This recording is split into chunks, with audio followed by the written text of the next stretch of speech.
တရားချမ်းရင်းကိုထောင်မှတ်ပြီးအဖွင့်ပိတ်လုပ်လို့ရတဲ့တရားဟာရန်ကုန်မြို့မှာရှိခဲ့ဘူးတာမိတ်ဆွေသိပါသလားရန်ကုန်သားနဲ့ရန်ကုန်သမိုင်းတရားချမ်းရင်းကိုထောင်မှတ်ပြီးအဖွင့်ပိတ်လုပ်လို့ရတဲ့တရားကရန်ကုန်တိုင်းဒေသကြီးဒေါပုံမြို့နယ်နဲ့မင်္ဂလာတောင်ညွန့်မြို့နယ်တို့ကိုဆက်တွေ့ထားတဲ့တရားဖြစ်ပါတယ်။တနည်းအားဖြင့်ဒေါပုံတရားတာဂိရတရားလို့လူသိများတဲ့ကနေဒါတရားဟာဒေါပုံမြို့နယ်နဲ့မင်္ဂလာတောင်ညွန့်မြို့နယ်ကိုပိုင်းခြားထားတဲ့ဒုစနောင်ချောင်းပေါ်မှာဆောက်လုပ်ထားတဲ့တရားတစ်စင်းဖြစ်ပါတယ်။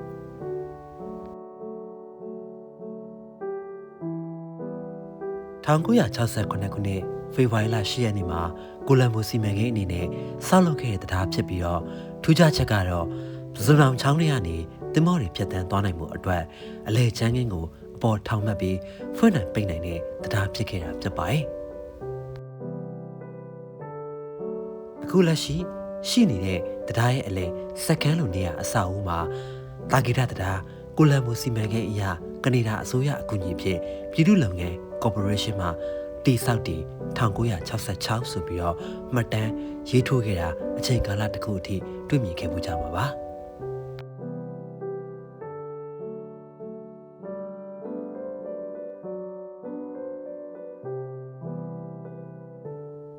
1968ခုနှစ်ကနေ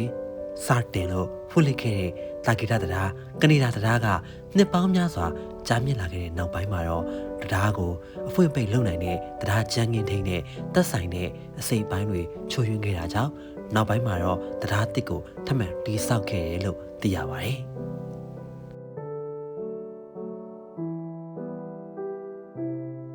တရားတစ်အများခေါ်ဂျပန်တရားပြည်စည်းချိန်မှာတော့တရားဟောင်းဖြစ်တဲ့ကနေဒါတရားကိုဖျက်သိမ်းမှုစီစဉ်ခဲ့ကြပေမဲ့မဖျက်သိမ်းမဲနဲ့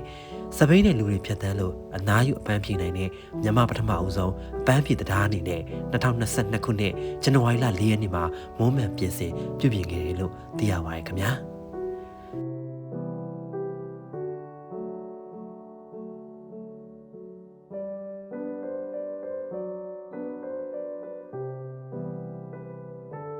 နောက်တစ်ခါရန်ကုန်သားနဲ့ရန်ကုန်သမိုင်းခန်းထဲမှာပြန်ဆောင်တွေ့ပါအောင်မယ်